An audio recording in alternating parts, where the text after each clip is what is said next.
Que Dieu vous bénisse. Quelle joie de pouvoir être ici aujourd'hui avec vous. Ça fait quelques jours qu'on n'avait pas pu venir et aujourd'hui Dieu nous a donné l'opportunité d'accompagner ce moment si beau, si merveilleux pour chacun d'entre nous, comme c'est d'accompagner notre sœur Maria-Louisa, les grandes bénédictions qui viendront à partir de ce moment pour chacun d'entre vous. Pour cette île si belle, ça va être très grand. Béni soit notre Dieu.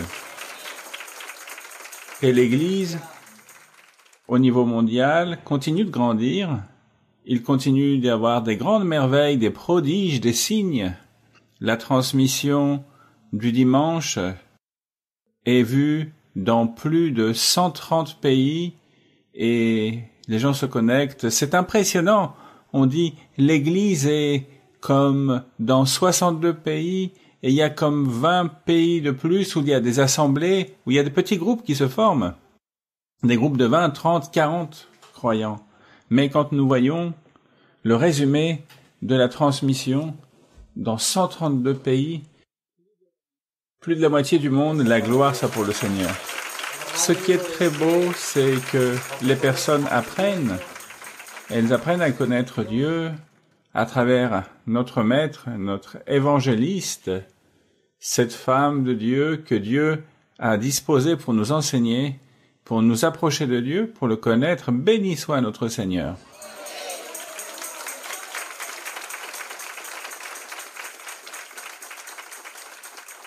Et quelqu'un disait que la beauté de Porto Rico, c'est l'Église.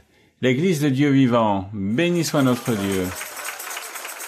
Je vous rapporte que tout ce qui se passe, il y a moins d'un mois, notre sœur Maria-Louisa a rendu visite au Portugal et le pasteur me disait, c'est incroyable, la quantité de miracles, de témoignages. C'est quelque chose de très beau de voir comment Dieu agit et ce sera pareil aujourd'hui. Ce sera la même chose pour chacun d'entre vous. De toutes sortes. Pour résumer, 3 témoignages rapidement. Un, par exemple, il y avait une sœur qui souffrait d'attaques comme d'épilepsie et elle disait que ça faisait, dernièrement, c'était de plus en plus fort. Et le jour où la sœur est arrivée, c'était le 14 mars, quand la sœur est entrée, la sœur s'est approchée, l'a saluée, et elle a raconté à notre sœur Maria-Louisa son problème, et la sœur a dit, ne vous préoccupez pas, cela ne va plus jamais arriver. Vous n'aurez plus d'attaque d'épilepsie, ce sont des esprits qui vous attaquent. Et donc, nous comprenons cela qui sommes dans l'Église. Elle a dit, Amen, sœur. Les médecins disent que ce sont des problèmes de je ne sais quoi, ou de manque d'oxygène dans le cerveau. Non, dit la sœur, ce sont des problèmes spirituels. Il y a un esprit là. Ne vous préoccupez pas que cet esprit va partir. Et elle dit que depuis, elle n'a plus jamais souffert de ces attaques. Gloire au Seigneur. Un couple qui, depuis 10 ans, ça faisait 10 ans qu'ils ne pouvaient pas avoir d'enfants. Ils ont fait tout essai, tout genre d'essais, de traitements. Mais ce jour, la sœur a prié et elle a dit qu'il y a des gens qui souhaitent avoir une descendance, qui souhaitent avoir cette bénédiction. Le pasteur est très heureux parce qu'ils sont arrivés dimanche, qu'ils ont témoigné que la sœur est enceinte. Gloire au Seigneur!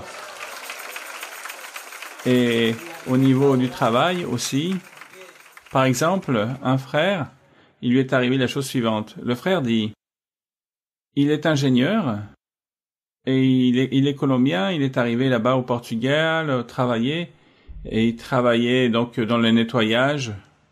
Et moi qui ai fait une maîtrise d'ingénieur et je suis ici en train de laver le sol, de balayer, bon, c'est pas grave, Seigneur, je le fais parce que c'est ça que je dois faire. Et ce jour, notre sœur a prié pour les documents pour le travail et que Dieu vous les porte. Et il dit que le lendemain, il a été appelé d'une entreprise d'ingénieurs. On lui a dit, regardez, nous avons votre CV, nous allons vous donner un travail pour un seul jour. Et vous allez résoudre ce problème en un jour. Et il a dit, bien sûr, avec plaisir. Il a été, il a résolu, il a tout fait. Et ce qui est le plus surprenant, c'est que le lendemain, on lui a dit, bon, à partir de maintenant, vous êtes engagé en CDI. Gloire au Seigneur. Béni soit notre Seigneur. Et c'est ainsi que sont les bénédictions du Seigneur. quand une femme de Dieu, quand cette femme, cet apôtre nous rend visite, nous nous levons, donc nous allons commencer l'étude biblique. J'espère que vous venez avec une grande disposition. Il faut avoir des forces, de la vigueur, et demandons au Seigneur qu'il se manifeste grandement, que Dieu voie l'effort que nous faisons, parce que la bénédiction est grande. Amen, frères et sœurs. Nous allons tous être très heureux et bénis aujourd'hui. Gloire au Seigneur. Prions, frères et sœurs, et disposons-nous pour ce Dieu qui vit, et disons-lui, Seigneur de la gloire, Père très bon, toi, mon Seigneur, tu es grand, tu es un Dieu merveilleux, très beau, parce que, Seigneur, tu sais que nous faisons tout pour toi et par toi, Seigneur. Tu sais, Seigneur, que sans toi, nous ne sommes rien, et aujourd'hui, Seigneur, tu nous as permis d'arriver ici, dans cette île très belle, à Porto Rico, ici, Seigneur, et nous souhaitons aujourd'hui que tous ceux qui sont là, qu'ils ont fait un effort, Seigneur, que personne ne parte vide, que tous, Seigneur, d'une manière ou d'une autre, sentent ta présence, sentent que leur vie va changer, parce que tu es le puissant, Seigneur, tu es le grand, tu es le merveilleux. Tout ce que nous faisons, Seigneur, c'est pour toi et par toi. Nous vivons, Seigneur, nous apprenons à vivre, nous te connaissons, Seigneur, et nous voulons te remercier, Seigneur, du fait de vivre, de respirer, du seul fait que tu aies permis que ton Église soit ici à Porto Rico. C'est une grande bénédiction, Seigneur, et il y aura de plus en plus de temples dans ce pays, dans cette belle île, parce que tu es ainsi, Seigneur, parce que tu ne restes pas sans rien faire, Seigneur, tu agis, tu conquis, Seigneur, plus de cœurs, Seigneur, et pour cela, Seigneur, tu as mis ton ministère en tête, en charge de notre sœur Maria Luisa, pour diffuser ton Église, ton évangile, pour qu'on entende ces prodiges, ces signes, comme ceux qui vont arriver et ceux qui vont continuer d'arriver. Aujourd'hui, Seigneur, je te supplie que cette étude biblique qui va être transmise au niveau mondial soit de grande bénédiction pour nous tous. Et que, en particulier, Seigneur, à chacun d'entre nous qui sont là et à leur famille, ait une impression très forte. Et surtout, le souhait de vouloir te plaire, de vivre pour toi et par toi, Seigneur, parce que tu es ce qui est le plus grand, Seigneur, et le plus merveilleux, Seigneur. Seigneur, pour cela, reçois ce moment, et tout ce que nous faisons, c'est pour toi et pour toi, Seigneur, parce que tu es le tout-puissant, le très grand, le merveilleux. Qui comme toi, Seigneur? Qui comme toi, Seigneur? Comme notre Père, si nous vivons pour toi et par toi, Seigneur. Pour cela, Seigneur, reçois ce moment, Seigneur. Reçois, Seigneur, ce culte. Reçois cette étude biblique, Seigneur, au nom de Christ. Amen et Amen. Je suis heureux que l'Église ait grandi. Nous n'étions pas venus depuis 2012. Et le temps a passé, la sœur est venue en 2014, et chaque fois qu'il y a une visite de notre sœur Maria Luisa, la croissance vient. Et cet endroit va être trop petit, parce que ici, à Porto Rico, il y a beaucoup d'hommes et de femmes qui ont soif, qui ont faim spirituellement, et qui veulent être près de Dieu. Que Dieu les prépare pour ce service, avec les dons spirituels, avec la doctrine pour le service de Dieu. Nous lisons dans Éphésiens, chapitre 5, verset 1. Et regardez ce que nous faisons. Ici, il y a des ordres. Éphésiens, chapitre 5, verset 1er, il est dit, « Devenez donc les imitateurs de qui? De Dieu comme qui? Et qui devons-nous imiter? Et qui devons-nous connaître? Comment le faisons-nous? À travers l'Évangile, la doctrine. C'est pour cela qu'il est très important une étude biblique comme aujourd'hui. C'est très important ces enseignements, ces méditations, lire la Bible pour connaître qui et faire ce qui lui plaît. Amen, frères et sœurs. Verset 2. Que nous demande Dieu? Lisons.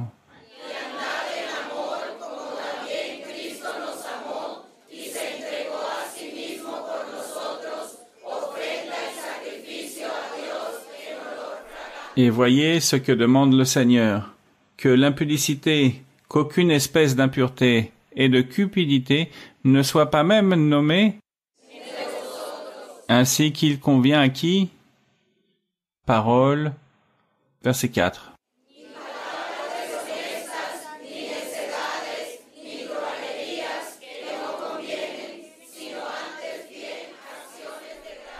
Car sachez-le bien, aucun impudique ou impur ou cupide, c'est-à-dire idolâtre, n'a d'héritage dans le royaume de Christ. Verset 6.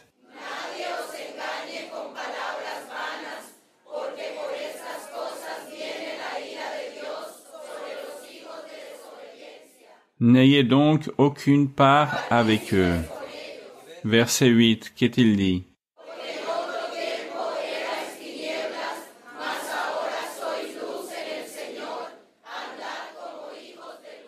Amen. Gloire au Seigneur. Vous pouvez vous asseoir, mes frères et sœurs. Nous devons marcher comme des fils de quoi? De lumière. C'est-à-dire, nous devons être ceux qui mettent en pratique la parole du Seigneur. Ça ne sert à rien d'être une personne qui ne fait qu'écouter, qui dit « je vais à l'église », mais comment est son témoignage? Comment est l'exemple qu'il donne? Comment est-il dans son foyer, là où il travaille, là où il étudie? À chaque endroit, nous devons être lumière, exemplaires. Amen, frères et sœurs.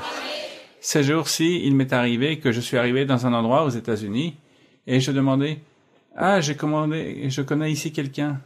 Ce monsieur, quel exemple, quel gentleman, comme il est bien élevé. » Et donc j'ai dit avec fierté « c'est mon frère. » On m'a dit « c'est votre frère. » Bon, j'avais pas dit en Christ, j'ai dit juste frère. J'ai été heureux de ce bon exemple. Parce que parfois on arrive dans un endroit, non, cette personne est vraiment terrible, elle fait que de se disputer, elle est envieuse, elle fait de tout. Il faut pas parler ainsi des fils de Dieu. Nous allons entonner un cantique très beau. Quand Dieu nous attrape, nous prend, nous allons cantiquer cet hymne 47, « Je t'aime, mon Seigneur ». Hymne 47.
Que la gloire soit pour Dieu. Amen. Béni soit ce Dieu puissant, grand et merveilleux. Nous avons lu que nous marchions dans les ténèbres sans Dieu, dans l'obscurité, tel qu'est le monde. La Bible dit que le monde entier est gouverné par le malin, c'est-à-dire par le diable. Mais nous sommes arrivés à la lumière, parce que nous avons la doctrine, parce qu'il y a un changement de vie. C'est pour cela, nous allons entonner l'hymne numéro 242, « Il me guide ». Vous aimez cet hymne nouveau, ces hymnes numéro 11, c'est très beau. Et ça, c'est un des hymnes qui m'ont le plus plu à moi. Chantons cet hymne 242.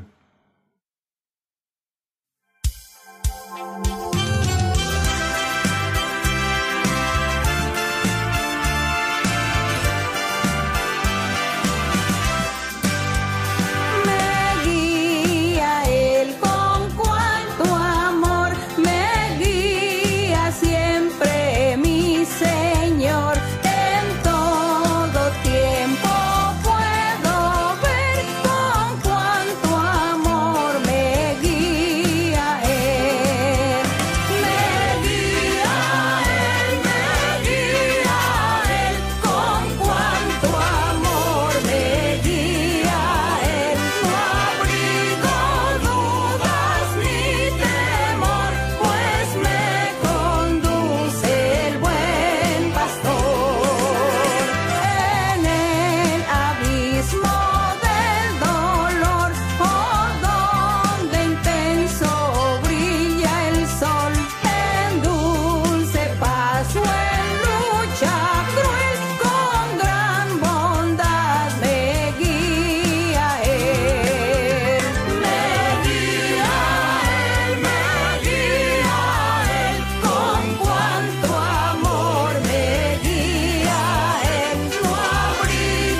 Béni soit notre Dieu.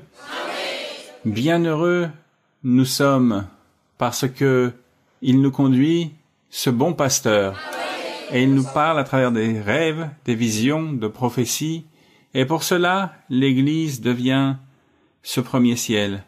Parce qu'il est avec nous et il veut être où? Dans notre cœur. Nous allons nous lever, nous allons entonner des cantiques, le cantique numéro 110. L'Éternel est mon pasteur, et c'est ainsi qu'il est, et il le sera. De qui cela dépend-il? De chacun d'entre nous. De qui cela dépend que Dieu se manifeste dans ma vie? De notre esprit et de notre cœur. Que vraiment nous prenons au sérieux ce chemin, ainsi comme nous l'a démontré notre sœur Maria-Louisa depuis plus de 50 ans, en donnant sa vie pour le Seigneur, en s'engageant de cœur complet. Et chacun d'entre nous, nous sommes cette bénédiction que Dieu lui a fait, cette promesse que Dieu a fait à notre sœur Marie-Louisa, que l'Église grandirait, qu'elle serait dans beaucoup d'endroits du monde. Et ça, c'est un autre endroit pour Dieu, ici. Béni soit notre Dieu. Entendons ce cantique, cantique numéro 110, l'Éternel est mon pasteur.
Gloire à Dieu! Et nous l'exaltons, notre Seigneur, avec notre bon comportement, avec notre belle manière de vivre, d'agir, de nous habiller, à chaque instant, à chaque moment, avec cette manière d'être, nous allons lui donner la gloire à notre Seigneur. Parce que même si vous ne le croyez pas, on nous observe, on nous regarde. En plus, chacun d'entre nous a une caméra qui nous filme à chaque instant et qui a le Wi-Fi là-bas dans le ciel des ciels. C'est le livre de la vie où tout est noté. Et comme nous sommes ici, dans nos corps, nous devons être exemplaires. Nous devons être l'exemple que oui, on peut être chrétien, qu'on peut être fils de Dieu. Amen, frères et sœurs. Pour cela, entendons aussi finalement le cantique 172. Je sais que tu es là. Qui le croit comme ça? Et qui croit qu'il va se manifester aujourd'hui? Qui croit qu'il va être béni aujourd'hui? Entendons ce cantique 172.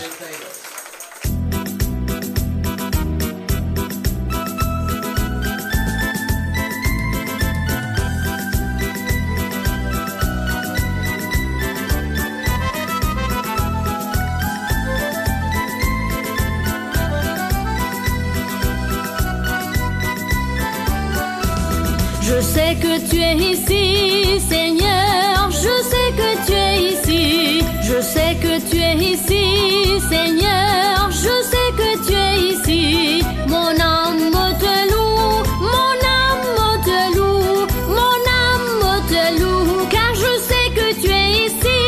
Mon âme te loue, mon âme te loue, mon âme te loue, car je sais que tu es ici. Je Je sais que tu es ici, Seigneur, je sais que tu es ici. Je sais que tu es ici, Seigneur, je sais que tu es ici. Mon âme te loue, mon âme te loue, mon âme te loue, car je sais que tu es ici. Mon âme te loue, mon âme te loue, mon âme te loue, car je sais que tu es ici. Je sais que tu es ici, Seigneur, je sais que tu es ici. Je sais que tu es ici, Seigneur, je sais que tu es ici. Mon âme te loue, mon âme te loue, mon âme te loue, car je sais que tu es ici.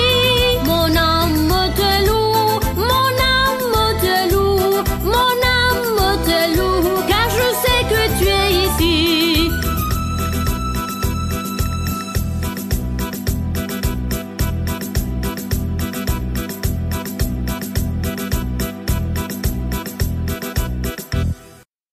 Gloire à Dieu. Et il est ici. Et nous sentons la joie. Et on sent le bonheur. Et d'autant plus maintenant avec la présence de notre bien-aimée sœur Maria-Louisa. Dieu vous bénisse.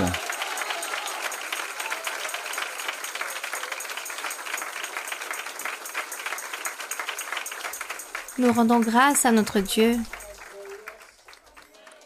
car Dieu vit et il se manifeste aujourd'hui. Et Dieu, il faut le chérir, il faut l'honorer et lui rendre grâce. Vous pouvez vous asseoir, mes très chers frères. Et aujourd'hui, nous allons méditer en le Seigneur, nous allons ouvrir la Bible dans Jacques. Dans le livre de Jacques,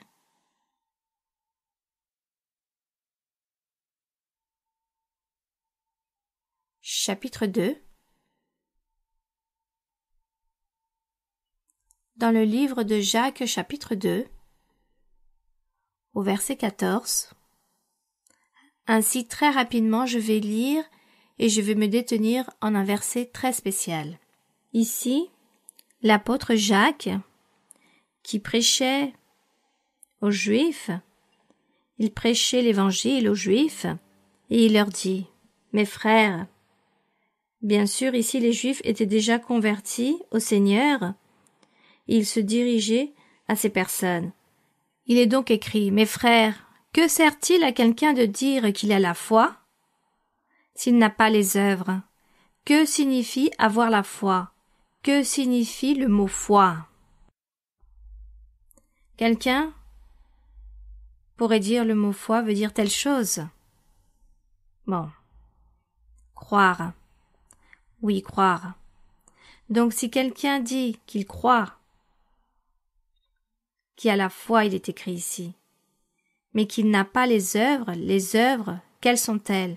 Les œuvres? Les actions. Ce sont les actions. Les œuvres, ce sont les actions, les faits, les choses que nous faisons, ou ce que nous cessons de faire. Il s'agit de ces actions. Je fais ceci ou je ne fais pas cela. Il s'agit d'une action. Et on nomme cela une œuvre. Agir, faire quelque chose. Donc les œuvres. Donc on dit, si quelqu'un dit qu'il a la foi mais qu'il n'a pas les œuvres, donc qui croit mais qui ne fait rien, alors cette foi peut-elle le sauver? Sûrement que non. Si un frère ou une sœur sont nus et manquent de la nourriture de chaque jour et que quelqu'un d'entre vous leur dise « Allez en paix, chauffez-vous et vous rassasiez », aujourd'hui, par exemple, nous dirions à une personne « Bon, tu es dans le besoin, tu es en train de manquer de nourriture, de vêtements, en ce moment tu n'as pas encore mangé, il est 18 heures et tu n'as pas encore mangé, ni un seul repas de toute la journée, alors prie et demande au Seigneur, sois confiant. » Voici ce que signifie ce verset. Que mon devoir, c'est donner une solution au moment précis, c'est-à-dire, par exemple, prends cette somme d'argent, va, mange quelque chose, et ensuite cherche Dieu. Mais ce que je peux te donner en ce moment, c'est cela, juste cette somme d'argent. Donc, on parle d'une œuvre, d'une action. J'ai réalisé une œuvre, Ça peut être une œuvre de charité, de miséricorde ou de bienfaisance. Et ici, l'apôtre dit, oui, que cette personne ici dit « Va en paix, rassasie-toi quand tu pourras, mais ne lui donne pas la solution, les choses nécessaires au corps. » Donc, à quoi cela sert-il? Cela ne sert à rien. Ainsi est de la foi, ou croire. Si elle n'a pas d'œuvre, elle est morte en elle-même. S'il n'y a pas d'action, si elle n'est pas accompagnée de faits, cette foi ou cette croyance est complètement morte. Mais quelqu'un dira, toi, tu as la foi, et moi j'ai les œuvres. Donc si quelqu'un dit, moi je crois beaucoup en Dieu, je crois beaucoup en Jésus-Christ, et l'autre personne dira, eh bien moi, je réalise beaucoup d'œuvres de charité, comme diraient certaines personnes, moi je fais beaucoup de bienfaisance, je donne des dons à toutes les associations ou à toutes les ONG, à tous ces centres de bienfaisance. Je donne des sommes d'argent, des vêtements, de la nourriture, voici ce que je fais. Et cette personne dira, j'ai déjà une place assurée dans le ciel. La personne fait tout cela mais ne cherche pas Dieu, ne prie pas et ne connaît pas Dieu. Et ne fait rien pour les choses de Dieu. Elle se dédie juste tout simplement à réaliser des actions, des œuvres de charité, de bienfaisance. Voici ici l'exemple de l'apôtre. Est-ce qu'il fait quelque chose pour lui-même? Non, il donne juste des choses pour les autres, mais cette personne n'agit pas pour sa vie spirituelle. Car cette personne devrait croire en Dieu, louer Dieu, chercher Dieu et en même temps, peut-être ou ensuite, réaliser ce geste de bienfaisance, mais aussi observer les commandements de Dieu. Donc, verset 18, il est écrit, « Mais quelqu'un dira, toi tu as la foi, et moi j'ai les œuvres. Montre-moi ta foi sans les œuvres, et moi je te montrerai la foi par mes œuvres. » Faisant donc ici comprendre, moi je crois en Dieu, mais je suis en train d'observer aussi les commandements du Seigneur. Je me suis éloigné des choses mauvaises, je ne suis pas en train de réaliser le péché, je ne fais pas des choses mauvaises. Donc je suis en train de te démontrer mes œuvres, mes actions, car je ne commets pas d'adultère, je ne dérobe pas, je ne suis pas en train de commettre de blasphème, je ne suis pas en train de réaliser des œuvres de cupidité, je ne fais aucune de méchanceté à mon prochain, et je crois en Dieu. Donc cette personne a la foi et ses œuvres. C'est cela. Verset 19. Tu crois qu'il y a un seul Dieu. Tu fais bien. Les démons le croient aussi, et ils tremblent. Donc, les démons croient en Dieu? Ils savent que Dieu existe. Ils y tremblent devant lui. Ils le fuient. Ils sont terrifiés même devant lui. Et je pense aussi qu'ils s'humilient devant lui. Ils se cachent devant lui. Mais est-ce qu'ils font des œuvres? Font-ils quelque chose pour plaire à Dieu? Non. Donc, ils croient, ils ont la foi, mais n'ont pas d'œuvre. Je voudrais que nous puissions tous comprendre quelles sont les œuvres. Donc, nous allons lire ici un autre passage où nous allons mieux comprendre quelles sont les œuvres pour que nous n'ayons pas être confondus. Nous devons avoir les deux choses, avoir la foi et avoir des œuvres. Donc jusqu'à présent, nous sommes en train de comprendre que les œuvres, il s'agit d'action, le fait de faire les choses, d'agir. Allons donc ici au livre d'Éphésiens ou à Galates. Allons très rapidement au chapitre 5 de Galates et nous allons continuer à voir ici au sujet des œuvres, car nous savons qu'est-ce que la foi c'est croire. Nous croyons en Dieu, nous croyons le Seigneur Jésus-Christ en tant que Fils de Dieu. Les démons aussi croient, le diable aussi croit en Dieu. Il croit en le Seigneur Jésus-Christ. Le diable fuit et tremble devant lui. Mais, à part cela, nous devons aussi avoir des œuvres. Mais les œuvres que nous devons avoir, sont-elles bonnes ou mauvaises? Quelles sont les œuvres? Des bonnes œuvres. Car il existe de bonnes œuvres et de mauvaises œuvres. Une bonne œuvre, une bonne action, une personne, par exemple, qui commet un homicide, réalise-t-elle une bonne œuvre ou une mauvaise œuvre? Une mauvaise œuvre.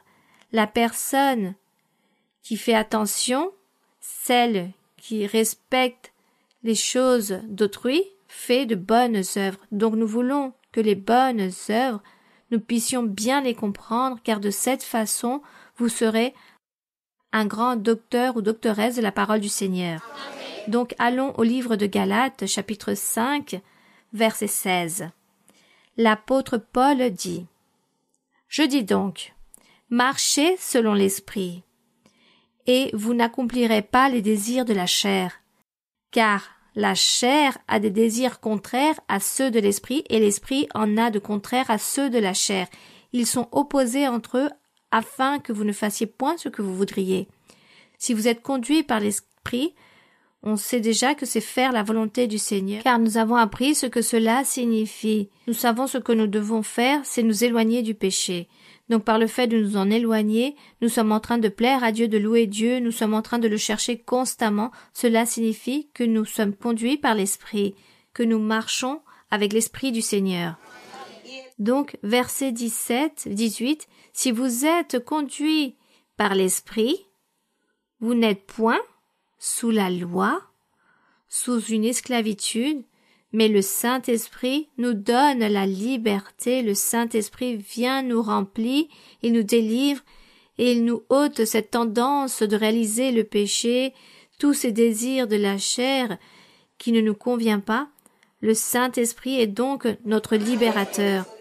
Donc lorsque nous sommes conduits par l'Esprit de Dieu, il nous délivre, il nous aide pour pouvoir vivre cette parole, cet évangile, est réalisé de bonnes œuvres, et ainsi le verset où l'on parle d'avoir la foi et d'avoir les œuvres. Voici le but de cet enseignement, avoir la foi et réaliser de bonnes œuvres. Car on ne peut pas avoir juste la foi et non les œuvres, ou avoir juste les œuvres et non la foi. Cela n'est pas possible.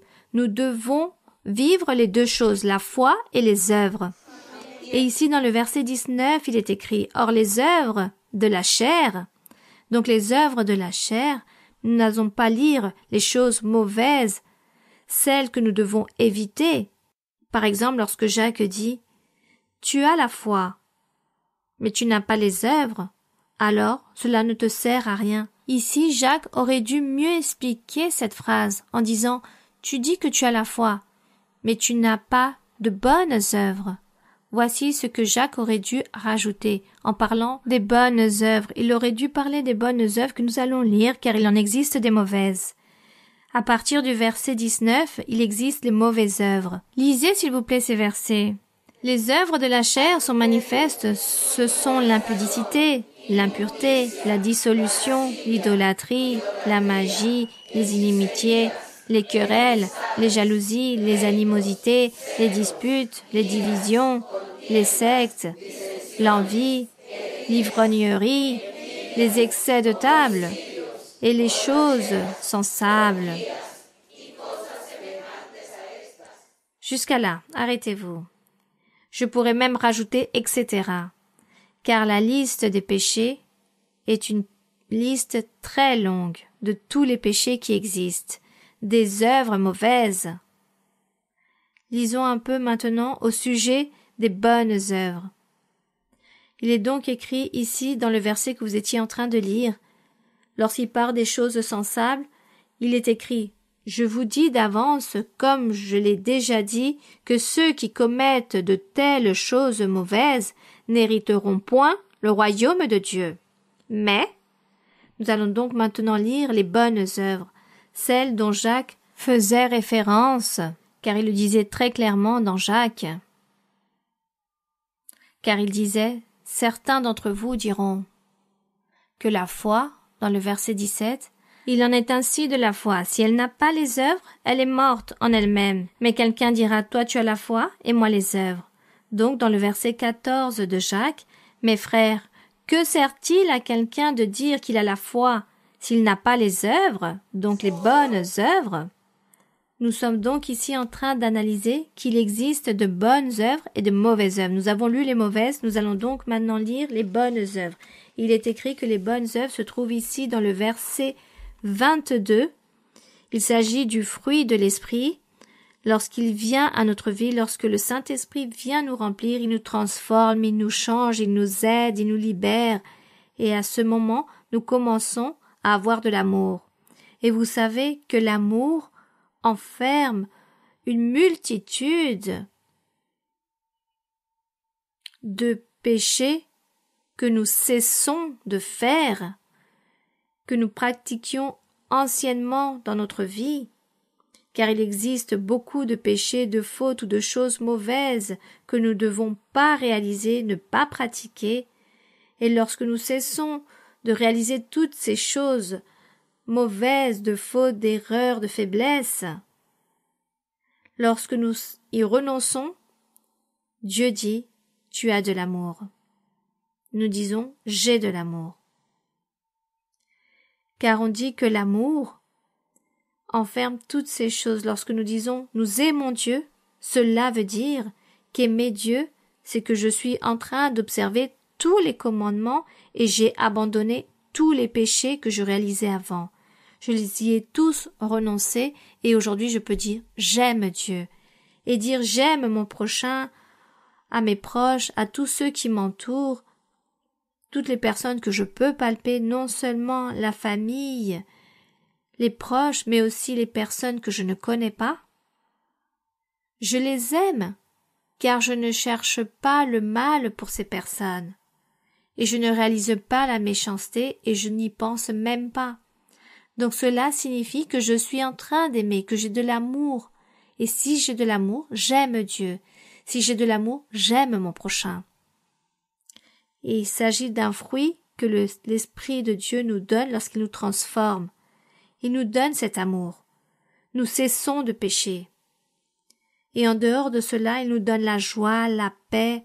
Combien d'entre vous ont déjà eu ce sentiment de joie et de paix dans son être par le fait d'être conduit dans ce chemin de Dieu?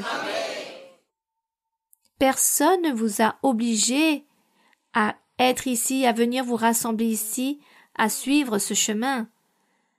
C'est vous-même qui faites que vous voulez continuer avec et recevoir cette joie, c'est la paix de Dieu, c'est la patience de Dieu, la bonté, la bénédiction de Dieu qu'il y a dans votre cœur, dans votre âme, et cela fait que nous puissions sentir cela, et c'est pour cela que nous sommes ici, et le monde dit, on les a tous obligés, on les dirige, on les domine, mais cela n'est pas ainsi.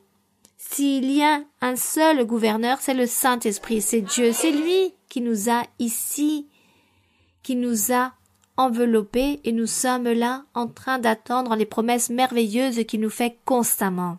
Amen. Donc, ces bonnes œuvres, les œuvres bonnes, l'amour, comme je vous le disais, c'est cesser de pécher, et tant de péchés qu'il existe, des milliers de péchés, et avoir cette joie, cette paix que Dieu donne, la patience, la bonté, la bénignité, la fidélité, la douceur, la tempérance.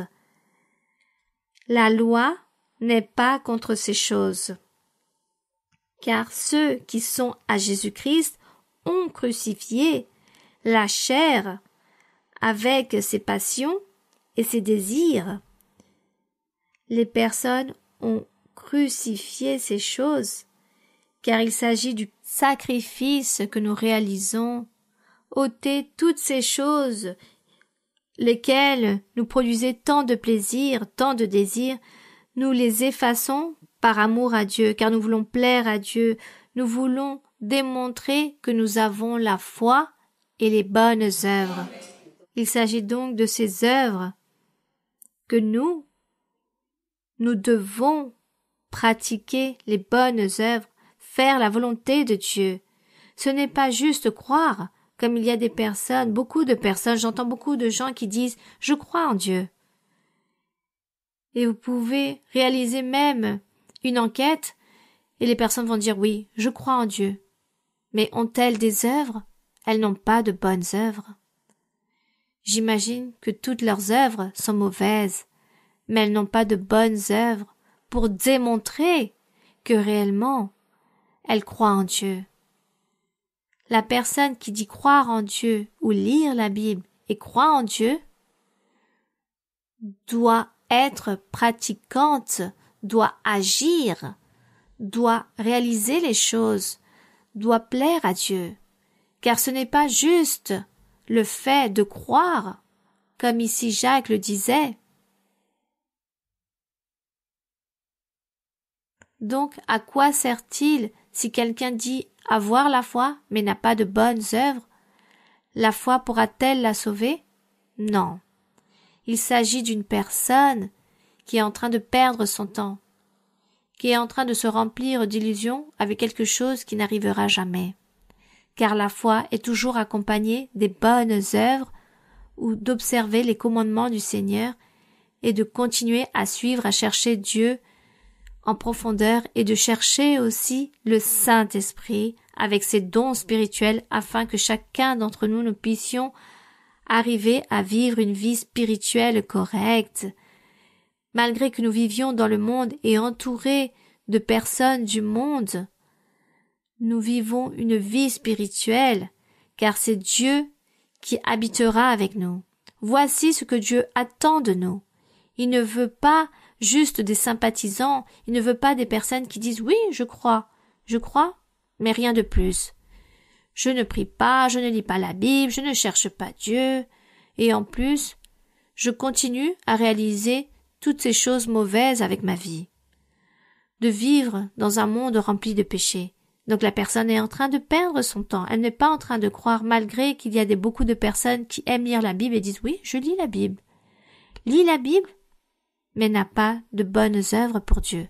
La personne perd son temps.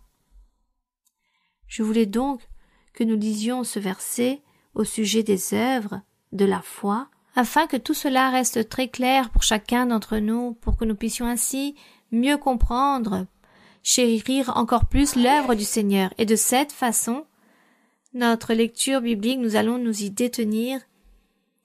Puis, il est écrit qu'il faut vivre par l'Esprit de Dieu et être conduit par l'Esprit de Dieu. Ce n'est pas juste prêcher ou le croire, mais aussi l'observer, le mettre en pratique et faire les choses, pour qu'ainsi Dieu prenne plaisir à nous regarder.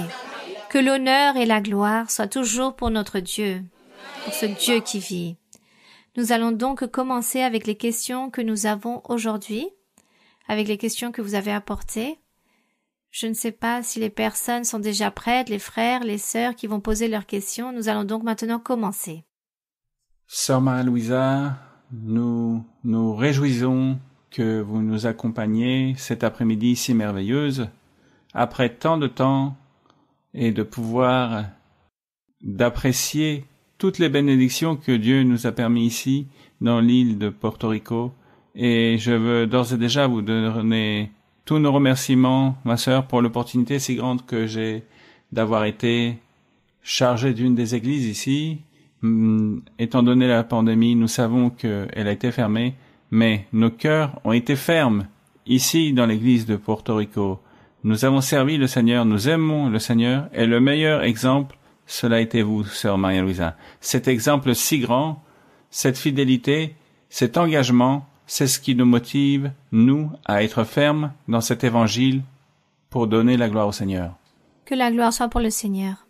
Je veux, sœur, pour poser une question qui est ici dans le livre, deuxième livre des Rois, chapitre 10, verset 31. Deuxième livre de Rois, 10:31. 10:31. Oui. Où il est exprimé, sœur Maria-Louisa, si vous me permettez de lire. Oui, mon frère. Il a dit, « Toutefois, Jéhu ne prit point garde à marcher de tout son cœur dans la loi de l'Éternel, le Dieu d'Israël.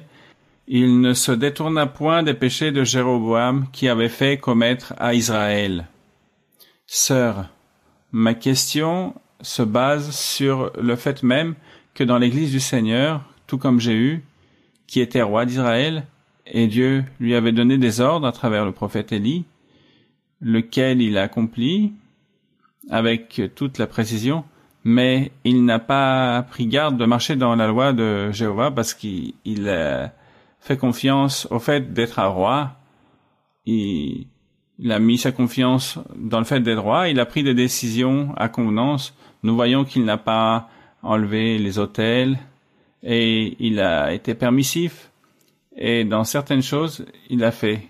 Aujourd'hui, dans l'Évangile, où nous avons cet Évangile si beau, où nous avons la conduite du Saint-Esprit qui se manifeste dans nos vies et qui chaque jour à travers vous, sœurs, qui nous enseignent, inspirés par le Saint-Esprit, cet évangile.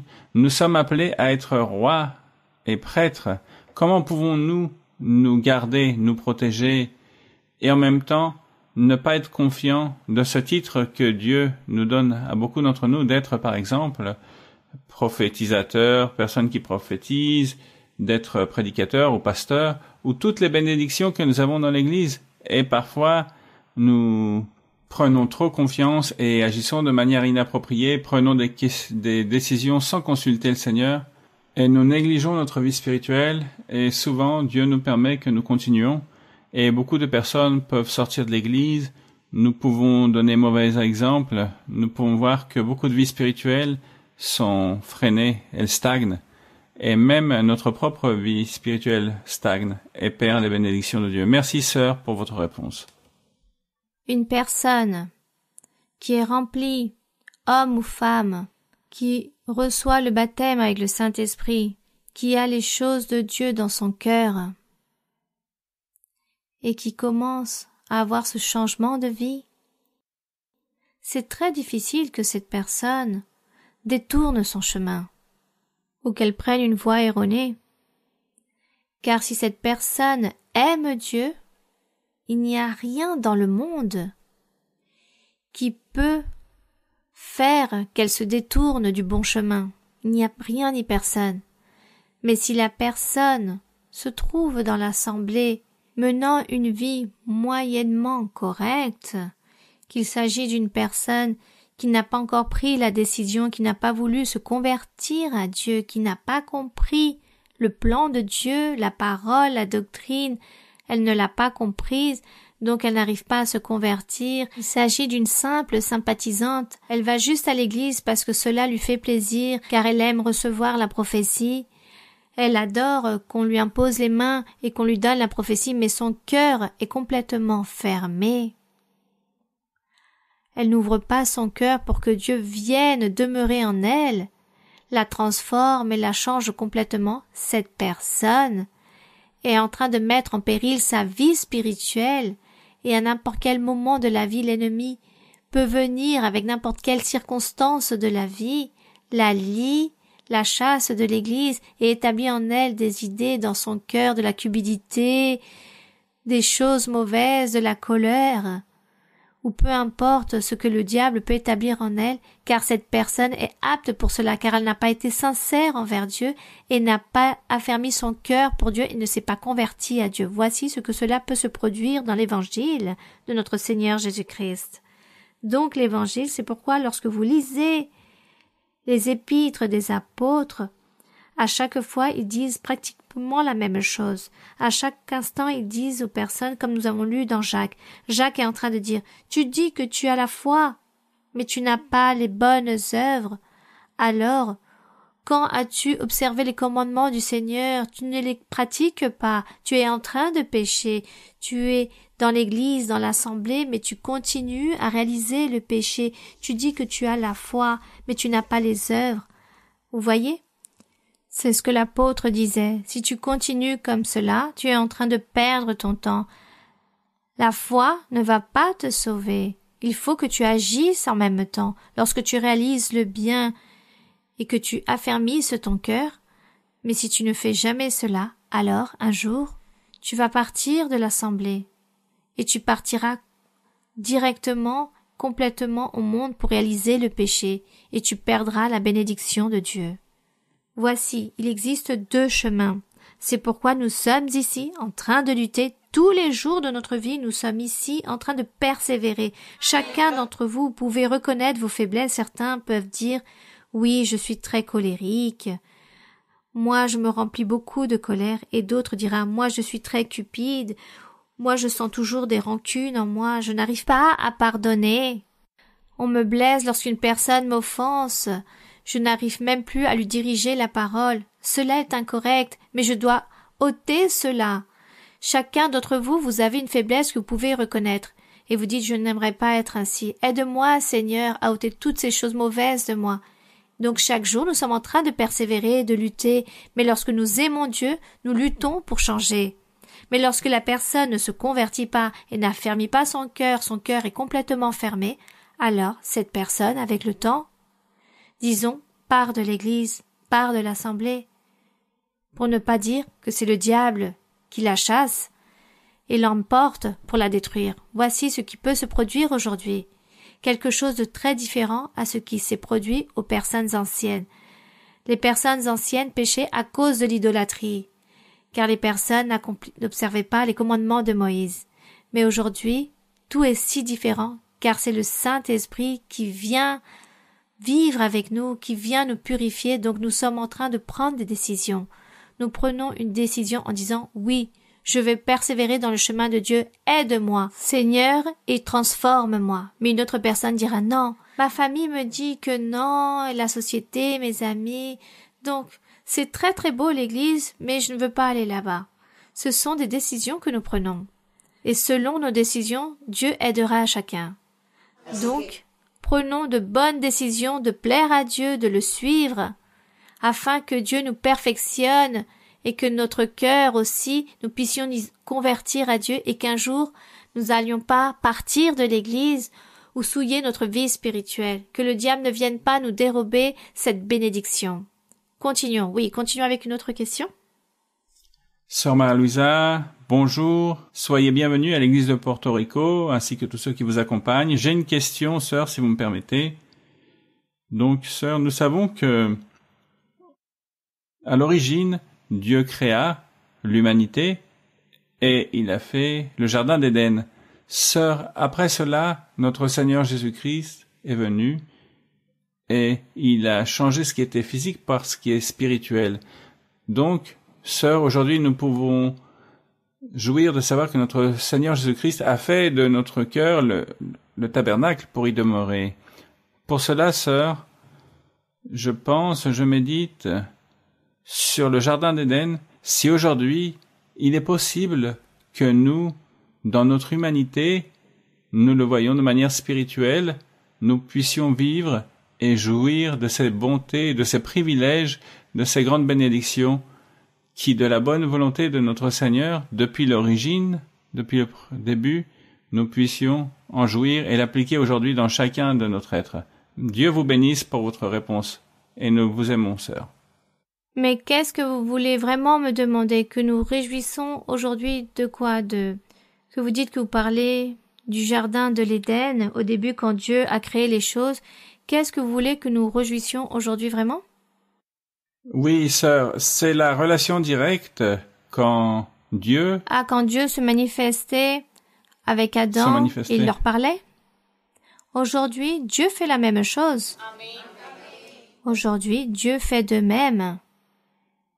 C'est pourquoi ici, dans Éphésiens 4:11, il est écrit que le Seigneur Jésus-Christ, dans son Église, il a établi des prophètes, des apôtres, des évangélistes, des pasteurs, des docteurs, il les a établis dans son Église.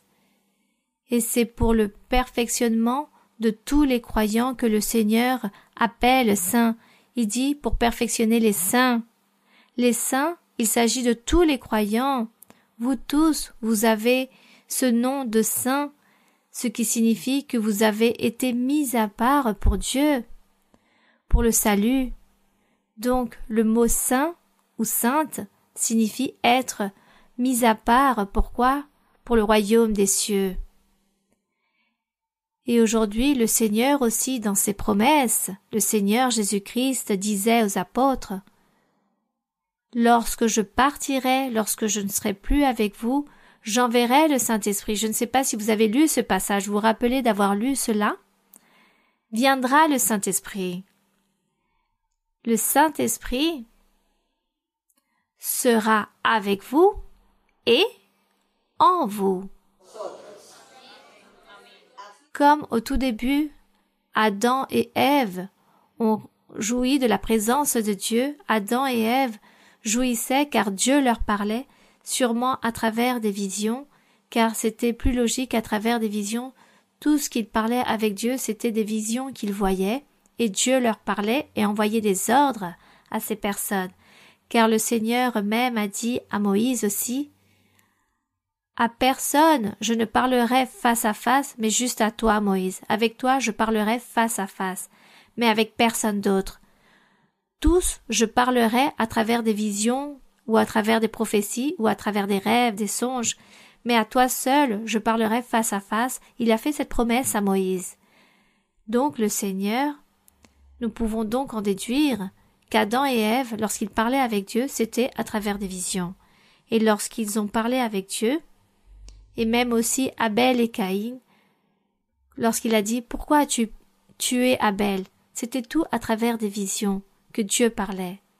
Et aux prophètes dans l'ancien temps, il leur parlait aussi à travers des visions, des rêves, où il donnait des révélations, où ils prenaient leur bouche pour pouvoir parler comme avec le don de la prophétie, que le Seigneur remplit la personne et prend la bouche de la personne pour parler. Mais le prophète, disons, c'est beaucoup plus profond, le remplit pour parler, où vient l'Esprit de Dieu avec toute sa puissance en le prophète, et le prophète commence à parler ou à donner des révélations. C'est la manière de comment Dieu se manifeste. Dieu l'a fait anciennement aussi avec tous les prophètes de l'ancien temps, avec Adam, avec Ève, avec Noé, pour qu'il puisse bâtir cette arche. À travers de visions, il lui a montré à Noé comment le faire. Et Noé écoutait les ordres de Dieu, il ne se rendait pas compte qu'il était en train de voir des visions. Mais c'était la façon que Dieu se manifestait, et Dieu aujourd'hui fait de même avec nous. Aujourd'hui, Dieu nous parle à travers des visions, aux frères et sœurs qui sont prophètes ou les femmes prophètes. Il leur parle à travers des visions, des rêves. Il leur parle aussi à travers du don de la prophétie. Par exemple, la sœur ou le frère qui donne la prophétie, Dieu prend leur bouche pour pouvoir parler, donner un message à une autre personne, le Saint-Esprit est en train de parler. De même, aujourd'hui, nous ne pouvons pas nous lamenter en disant « Anciennement, ces personnes ont pu jouir de cette manifestation de Dieu, car nous aussi, aujourd'hui, Dieu fait de même avec nous. Il fait aussi cela avec nous, même si le monde et les personnes et les autres religions chrétiennes se moquent en disant que Dieu n'existe plus, car les autres religions chrétiennes, appelées évangéliques, disent que cela n'existe plus, que cela a pris fin, la prophétie, les langues, tout cela s'est terminé, car Dieu n'a plus de puissance. Il n'y a plus de puissance en Dieu et Dieu ne se manifeste plus ainsi. Cela est un mensonge. Dieu continue à se manifester. Ayez un cœur sincère, pur, devant Dieu et vous verrez comment Dieu viendra à votre vie. Il vous parlera, il se manifestera, il vous fera des promesses. Dieu est avec vous. Et Dieu vous parlera comme il a parlé à Adam et Ève. C'est cela. Dieu est le même hier et aujourd'hui. Il est le même hier, aujourd'hui et éternellement. Gloire à Dieu. Continuons avec une autre question. Bonsoir, bien-aimée sœur Maria-Louise et tous vos accompagnants. Pour nous, c'est une grande joie de vous savoir ici aujourd'hui. Nous souhaitions de tout notre cœur votre visite, la visite de tous vos collaborateurs. Si vous me permettez, sœur, j'ai une question dans le premier livre de Jean 3, versets 21 et 22.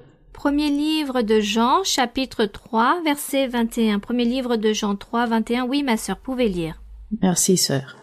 Bien-aimée, si notre cœur ne nous condamne pas, nous avons de l'assurance devant Dieu.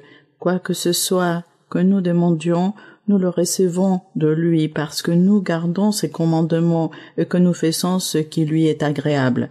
Sœur, ma question est basée sur ces deux versets. Je voudrais que vous nous clarifiez et vous approfondissiez sur ces versets, car ces versets nous laissent penser que la confiance en Dieu ou le manque de confiance chez un croyant peuvent être liés avec la pureté du cœur, sœur. Pourriez-vous approfondir sur cette thématique, s'il vous plaît? Bien. Et nous savons qu'à partir d'aujourd'hui, l'Évangile va continuer à grandir ici sur l'île grâce à votre présence. Ici, dans le premier livre de Jean, chapitre 3, ici, au verset 18, vous êtes prêts dans vos Bibles? Premier livre de Jean 3, 18, il est écrit « Petits enfants, n'aimons pas en parole et avec la langue, mais en action et avec vérité. » C'est-à-dire que nous sommes en train d'aimer Dieu et notre prochain. Puis il est écrit « Ne le faisons pas juste de parole ou de langue », cela signifie la même chose, mais faisons-le avec tout notre cœur. Verset 19. Par là nous connaîtrons que nous sommes de la vérité de Dieu et nous rassurerons nos cœurs devant lui. Et de cette façon, nous-mêmes, nous allons donc connaître que réellement nous sommes des enfants de Dieu, car nous sommes sincères, nous aimons Dieu avec tout notre cœur et ainsi notre prochain avec tout notre cœur. Verset 20. Car si notre cœur nous condamne, c'est-à-dire lorsque notre cœur nous fait un rappel à l'ordre, rappelez-vous que le cœur, c'est la mentalité, le caractère. Lorsqu'on parle de mentalité, c'est différent aux pensées que nous pouvons avoir. Lorsqu'on parle de la mentalité, de la conceptualisation que moi, en tant qu'être humain, j'ai de moi-même et de toutes les choses qui m'entourent du monde, il s'agit de cette mentalité. Mais tout cela provient du cœur, car le cœur est le moteur principal. Donc tout se trouve dans le cœur, la connaissance, les sentiments de vouloir détester ou aimer. Détester ou aimer ne se trouve pas dans les pensées, c'est dans le cœur qui s'y trouve ce sentiment, cette mentalité. Donc, si notre cœur nous condamne, car dans notre cœur sort les choses bonnes ou mauvaises, les connaissances, les concepts, tout provient du cœur. Si le cœur nous condamne et dit « vous êtes en train de mal agir, de faire des choses incorrectes devant Dieu, vous êtes en train de commettre le péché, vous avez une mauvaise conscience, vous devez changer, regardez que vous êtes mauvais, que vous désirez les choses mauvaises aux autres, ainsi est notre cœur. Voici ce que dit notre cœur, alors nous disons « voici ce que dit notre conscience », mais c'est réellement le cœur. C'est lui qui me juge. Donc, lorsqu'il est écrit ici « si notre cœur nous condamne », alors Dieu est plus grand que notre cœur, car il connaît toutes les choses. C'est pourquoi notre cœur ou notre mentalité, notre comportement nous juge de ce que nous sommes ou de ce que nous ne sommes pas. Alors, il y en a un autre qui est supérieur, c'est notre Dieu. Verset 21. Jean dit, « Bien-aimés frères, si notre cœur ne nous condamne pas, nous avons donc, si notre cœur ne nous enseigne pas, mais le cœur est tout simplement, disons, en train d'accepter de tolérer toutes les choses, alors nous avons Dieu devant nous qui peut nous juger, il peut nous réprimander, il peut nous corriger, il peut nous dire ne fais pas ceci ou cela. Et moi je dis oui Seigneur, je ne vais pas le faire, aide-moi. Et le Seigneur dira oui, je vais t'aider et je vais te transformer. Je vais envoyer de mon esprit pour qu'il te transforme. Et nous dirons oui Seigneur, merci, ma vie a changé. C'est pourquoi il est écrit dans ce passage, dans le verset 21, que nous avons de l'assurance devant Dieu. Et quoi que ce soit que nous demandions à Dieu, nous allons la recevoir de sa part. Pourquoi? Parce que dans notre cœur, notre mentalité, c'est de obéir à Dieu, d'aimer notre prochain. Dieu exauce nos vœux. C'est pourquoi il est écrit que tout ce que nous demandons à Dieu, il va le recevoir. Et lorsque vous priez et suppliez Dieu et vous n'avez aucune réponse, dites « Je suis en train de manquer à Dieu, je suis en train d'échouer devant Dieu, je suis en train de commettre un péché car Dieu n'écoute pas ma prière. Il ne répond pas à ce que je suis en train de lui demander et je suis en train de souffrir énormément. » Disons qu'il s'agirait d'une bonne méditation. Toute chose que nous demandons, nous allons le recevoir car nous gardons les commandements de Dieu, c'est-à-dire nous ne péchons pas, nous faisons les choses qui lui sont agréables devant lui. Donc, ainsi est le commandement. Croyons au nom de son Fils Jésus-Christ et nous nous aimions les uns les autres selon le commandement qu'il nous a donné d'aimer. Nous gardons ces commandements afin que Dieu même demeure avec nous. Que la gloire soit pour notre Dieu. Continuons avec une autre question? Oui, une autre question? Sœur Maria-Louisa, bonsoir, que Dieu vous bénisse. Je vous remercie de tout mon cœur votre visite ainsi que la visite de frères et sœurs qui vous accompagnent. Je vous dis que je vous aime énormément. Merci beaucoup des hymnes 11. Cela a été un régal pour nous d'avoir une nouvelle musique, de savoir que Dieu nous a permis cette beauté car il nous donne cette bénédiction pour le louer et pour l'adorer. Merci de tout mon cœur. Sœur, j'ai 2 questions de la Bible. La première se trouve dans les livres des Proverbes, chapitre 14, verset 26. Proverbe 14, 26. Oui, ma sœur, pouvez lire. Il est écrit ainsi: Celui qui craint l'Éternel possède un appui ferme, et ses enfants ont un refuge auprès de lui. Sœur, ma question est basée surtout sur les mots refuge ou espérance dans la version de la Bible en espagnol. Nous savons que la crainte envers le Seigneur, c'est de l'aimer, lui obéir, le servir, le louer et continuer de l'avant. À part cela, prier, nous réunir, lire la Bible et désirer chaque jour changer pour être agréable devant le Seigneur. Mais il y a des moments de la vie où nous pouvons souffrir d'une maladie qui dure longtemps et le Saint-Esprit dans sa miséricorde nous console et nous dit qu'il ne faut pas s'inquiéter, qu'il va nous guérir, qu'il faut aller de l'avant. Nous continuons de l'avant dans cette confiance et nous attendons qu'à un moment donné, ces maladies qui affaiblissent le corps, on pleure. Il y a des jours où on pleure parce que la douleur est là, la difficulté. Donc ma question est basée sur quoi faire d'autre à part d'attendre dans ces promesses. Cette espérance va avec la confiance ou il y a des choses en plus? Oui, cela va ensemble. L'espérance, mais nous devons aussi réfléchir, analyser, examiner notre vie, voir si nous sommes en train d'échouer devant Dieu ou si un jour nous avons manqué devant Dieu et que nous sommes en train de vivre les conséquences de ces choses. Peut-être Dieu est en train de nous châtier ou peut-être nous sommes mis à l'épreuve.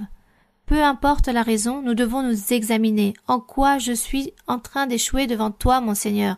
Mais nous devons persévérer dans cette lutte, d'aimer Dieu jusqu'au jour où Dieu se remplisse de miséricorde, car il nous a lui-même laissé cet exemple. Il nous a dit que nous devions faire comme la veuve devant ce juge injuste. Car l'histoire raconte qu'elle se présentait devant le juge, mais il ne réalisait pas la justice. Elle se présenta à tout instant devant lui jusqu'au jour où le juge a dit « Je suis lassé qu'elle vienne toujours me voir et je veux lui concéder ce qu'elle me demande. Ainsi, Dieu agira. » Mais nous devons tout d'abord nous examiner. Essayons de marcher correctement devant Dieu. Changeons et examinons en quoi nous sommes en train de lui manquer. C'est cela. Demandez à Dieu qu'il nous aide aussi, car cela aussi influe que nos prières n'arrivent pas devant la présence de Dieu. Continuons. Ma deuxième question se trouve dans Exode 32, verset 7. Exode 32, 7. Oui.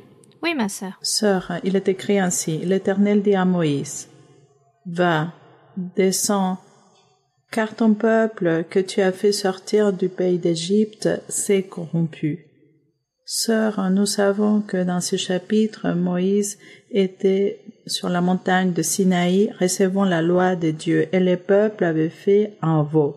Notre Dieu était en colère envers le peuple d'Israël. Ma question, avec tout mon respect envers vous, Dieu vous a donné, Sœur Maria Luisa, un appel. Il vous a donné les reines de l'Église pour que vous soyez la leader spirituelle, la prophétesse, l'apôtre mise par notre Dieu.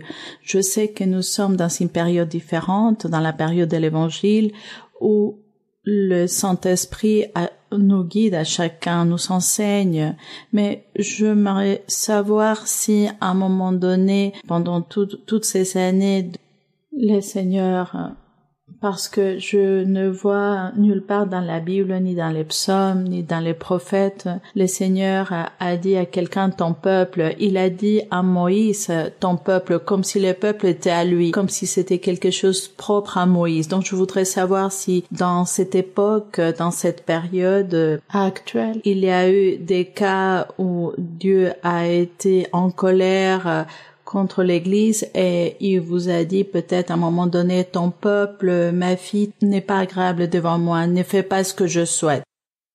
Excusez-moi, sœur. Aujourd'hui, l'Église du Seigneur, on ne peut pas la comparer avec le peuple d'Israël de l'ancien temps, car anciennement le Seigneur établissait un peuple, une nation, il a formé une nation, Et lorsqu'il a dit à Moïse, ton peuple, il lui disait les choses correctes car Dieu avait donné ce peuple à Moïse pour le faire sortir d'Égypte. Il l'a fait sortir d'Égypte, donc c'était le peuple. C'est pour cela qu'il lui disait ton peuple que tu as fait sortir d'Égypte. Regarde ce qu'ils font. C'est une manière de dire, de parler, comme peut-être aussi par rapport aux traductions des langues, c'est une manière de dire les choses. Mais nous n'allons pas tant regarder ceci par rapport à ton peuple ou ce peuple, mais tout simplement, il lui a donné des brebis. Dieu a donné à Moïse des brebis, un troupeau. Et c'est pour cela, peut-être il aurait pu dire, regarde ce que font tes brebis. Bon, aujourd'hui le Seigneur traite l'Église de manière individuelle. Aujourd'hui le Seigneur ne va pas dire l'Église là-bas à Ferias en Colombie se conduit très mal devant moi. Il ne va pas dire cela ainsi, que l'Église là-bas qui se trouve à Ferias où se trouve ton peuple est en train d'échouer. Non, car dans tous les lieux où il y a des églises, il y aura des personnes qui viennent juste par simple sympathie, parce que la personne aime tout simplement l'Église, mais des personnes ne sont pas encore converties. Donc, on ne peut pas les appeler église, ces personnes. Nous n'allons pas juger les personnes car nous ne savons pas qui sont-elles. Il n'y a que Dieu qui les connaît. Il sait qui est qui. Nous nous rassemblons tout simplement, nous cherchons Dieu. Et Dieu connaît les personnes, il sait qui il va sauver, qui est la croyante sympathisante ou pas, qui réalise les bonnes œuvres ou pas. Et Dieu ne va pas châtier toute une assemblée. Dans l'Évangile, aujourd'hui, cela ne va pas se produire ainsi. Il ne va pas châtier toute l'assemblée, mais chaque personne, selon la personne qui commet l'erreur. De manière individuellement, le Seigneur donne selon ses œuvres. C'est cela. Mais non à toute l'assemblée, comme il s'est produit avec le peuple d'Israël dans l'ancien temps, car le peuple d'Israël, une personne commettait un péché, avec une simple personne qui commettait un péché, le Seigneur s'irritait et envoyait une peste ou une mortalité pour châtier, car tous étaient en train de pécher, tous recevaient le châtiment. Aujourd'hui, il s'agit d'une seule personne.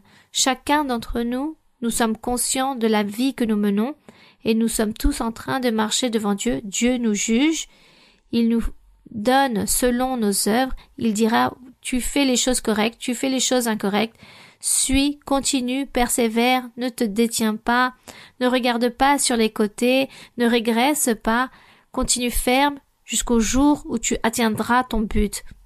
C'est pourquoi aujourd'hui nous luttons tous pour avoir et recevoir nos bénédictions, pour avoir nos étoiles, nos couronnes de vie, nos nouveaux vêtements que Dieu nous offre. C'est cela. Chacun d'entre nous, nous continuons de l'avant.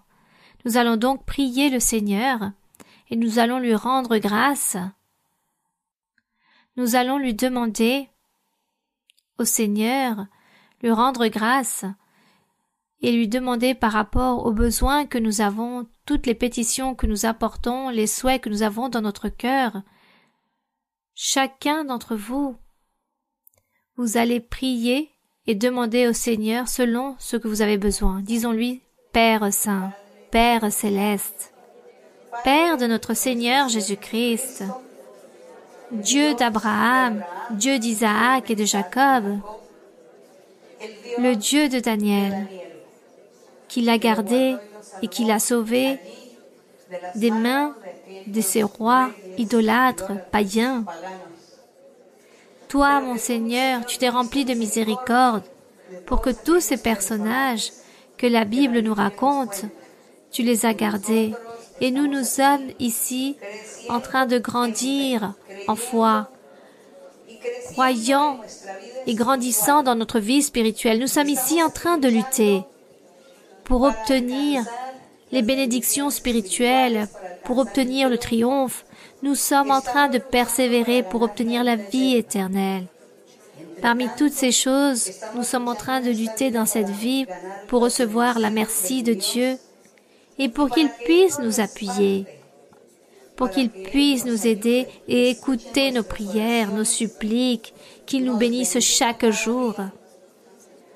Ôte nos afflictions, nos amertumes, et tout conflit, et toute tristesse. Ôte toute attaque du diable. Nous sommes ici dans cette lutte devant toi tous les jours de notre vie, en attendant ta main toute puissante, que tu viennes nous bénir, que tu nous écoutes et que tu tendes ta main toute puissante et que tu nous accompagnes de ta main pour persévérer de l'avant, pour apprendre la doctrine. Que nous soyons, Seigneur, de grands savants et fils, des hommes sages de la parole du Seigneur, que nous soyons instruits dans cette véritable doctrine qui mène à la vie éternelle. Aide-nous, mon Père céleste. Aide-nous, Seigneur, à continuer de l'avant. Donne-nous de nouvelles forces. Tends ta main toute puissante sur chacun d'entre nous, sur chaque personne. Bénis-les. Donne-leur la guérison dans leur corps, la guérison dans leur esprit, dans leur âme, dans leur être. Donne-leur les bénédictions spirituelles. Donne-leur ce qu'ils ont besoin. Car beaucoup ont besoin des choses spirituelles. Beaucoup vivent des afflictions, des tristesses. Et en beaucoup, il y a des conflits. Mais tu bénis chacun, tu délivres, tu purifies et tu consoles. Rends-leur visite dans les rêves. Envoie aussi des visions. Manifeste-toi, mon Seigneur, avec les dons spirituels et en perfection. Exauce tous leurs vœux matériels, physiques. Donne-leur aussi les sommes d'argent qu'ils ont besoin. Donne à chacun, Seigneur, selon ta sainte volonté. Bénis, Seigneur, chaque personne et ôte la cupidité de l'ennemi. Bénis, Seigneur, bénis ce pays, bénis cette île. Envoie les bénédictions spirituelles. Envoie ces bénédictions et cette réjouissance dans leur cœur. Permets que beaucoup de personnes viennent connaître ton chemin, que beaucoup viennent et se rassemblent pour louer ton nom, pour célébrer ton nom et recevoir tes bienfaits. Bénis, Seigneur, les frères et sœurs qui se trouvent ici dans cet endroit. À chaque personne qui vienne se rassembler, envoie des pluies de bénédictions. Et que les personnes continuent de l'avant, que les personnes soient confiantes en toi, et que promptement tu envoies les dons spirituels en perfection et l'accroissement dans ce lieu. Je te demande aussi que tu tendes ta main toute puissante, bénis, guéris toutes les personnes qui nous voient aussi dans cette vidéo. Toutes ces personnes qui nous regardent dans cette étude biblique, tends ta main, écoute leurs prières, écoute leurs suppliques, regarde chaque maladie, surtout ces maladies incurables, Seigneur. Il existe beaucoup de maladies dont les personnes sont en train de souffrir, il n'existe aucun remède, et les personnes souffrent les douleurs de la maladie. Tends ta main, mon Seigneur, car beaucoup de personnes te supplient pour être guéries de toutes ces diverses maladies, des maladies physiques et psychiques. Seigneur, tends ta main, sois bon, réalise les miracles et les prodiges sur chaque personne qui te prie, qui te cherche et qui te supplie. Tu connais, Seigneur, la vie de chacun, leurs propres souffrances, leurs propres douleurs. Remplis-toi de miséricorde, comme dit ce psaume. Il y a une promesse, Seigneur, où tu dis « Prie-moi et je te répondrai. » Et lorsque je répondrai, tu me prieras. Ainsi dit ta promesse. Et nous voulons te supplier de cette façon. Réponds-nous, Seigneur, pour te prier, pour célébrer ton nom, pour te glorifier, pour te rendre grâce, mon Seigneur. Seigneur, chasse et ôte tout lien, toute chaîne, toute sorcellerie, toute malédiction, tout envoûtement, dont beaucoup sont liés à cause de toutes ces choses mauvaises, Seigneur. Réprimande, Seigneur, toutes ces choses diaboliques où les personnes sont possédées, lesquelles le diable a voulu venir et esclaviser toutes ces personnes. Délie, Seigneur, purifie, délivre les cœurs de chacun. Purifie les pensées, les mentalités de chacun. Merci, mon Père Saint, au nom glorieux de Jésus-Christ, ton Fils bien-aimé. Nous te demandons toutes ces choses, mon Seigneur. Merci, Seigneur. Que l'honneur et la gloire soient pour notre Dieu. Les louanges pour notre Dieu. Que les cantiques soient pour le Seigneur de la gloire. Pour le Seigneur du ciel et de la terre. Merci, mon Seigneur. Jehová, tú eres mi Dios, alabaré y ensalzaré tu nombre. Jehová, tú eres mi Dios, alabaré y ensalzaré tu nombre. Jehová, tú eres mi Dios, alabaré y ensalzaré tu nombre, porque has hecho maravillas, alabaré y ensalzaré tu nombre, porque has hecho maravillas, alabaré y ensalzaré tu nombre. Jehová, tú eres mi Dios, alabaré y ensalzaré tu nombre.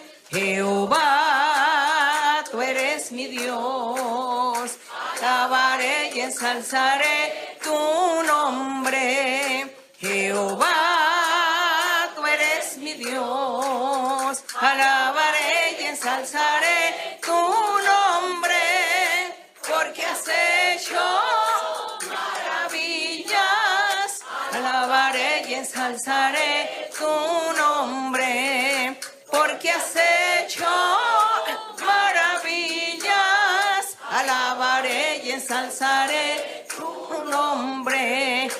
Gloire à notre Dieu. Nous rendons grâce au Seigneur. Merci beaucoup, mes très chers frères et très chères sœurs. Merci beaucoup. Que Dieu vous bénisse. Et à très bientôt. Et que le Seigneur, je sais que le Seigneur a envoyé de grandes bénédictions pour chacun d'entre vous. Ouvrez votre cœur, mes frères, affermissez votre cœur. Car réellement, il y a beaucoup de cœurs endurcis sur chacun. Il y a beaucoup aussi qui ont un cœur très fermé, qui sont très apathiques. Cherchez dans votre dictionnaire que signifie ce mot, apathique. Car le Seigneur dit qu'il y a beaucoup de personnes apathiques, et c'est pourquoi le Seigneur ne s'est pas manifesté dans la vie de chacun, et que chacun d'entre vous, vous demandez à Dieu et au Seigneur qu'il vous donne, qu'il se manifeste, mais ne reçoive pas, car vous avez un cœur ainsi, très fermé, certains d'entre vous. C'est pourquoi le Seigneur veut qu'il y ait plus d'effusivité, qu'il y ait plus d'enthousiasme, plus d'allégresse dans chacun d'entre vous pour chercher le chemin de Dieu, pour lui être agréable, pour invoquer son nom, pour que vous priez et que vous puissiez vous présenter devant Dieu, que vous puissiez être avec cette affermité, cette disposition de cœur, et de cette façon le Seigneur se manifestera sur chacun d'entre vous. Mais que chacun doive s'efforcer. Efforcez-vous, car il y a beaucoup de paresse, de démotivation, d'affaiblissement, et le monde, les choses attractives du monde, de la vie, veulent vous traîner dans toutes ces choses, et vous restez là, avec beaucoup d'empêchements de pouvoir accroître votre vie spirituelle. Il y a beaucoup qui demandent des dons spirituels, mais le Seigneur ne donne rien, car cela vous empêche, vous avez besoin d'avoir un cœur plus affermi pour les choses de Dieu. Efforcez-vous, et vous verrez de quelle façon Dieu donnera la réponse à tous vos besoins, à toutes vos nécessités, car beaucoup veulent recevoir des sommes d'argent, et Dieu vous le donnera. Il vous donnera ce que vous avez besoin. Mais le Seigneur dit qu'il ne s'agit pas des choses matérielles les plus importantes dans la vie, mais les choses spirituelles. Cherchez les dons en perfection, et le Seigneur se manifestera en vous et il vous donnera des expériences spirituelles. Il vous donnera à chacun des dons, à d'autres des rêves, des prophéties. Il se manifestera le Seigneur et vous donnera les dons en perfection à beaucoup de personnes. L'Église va s'accroître.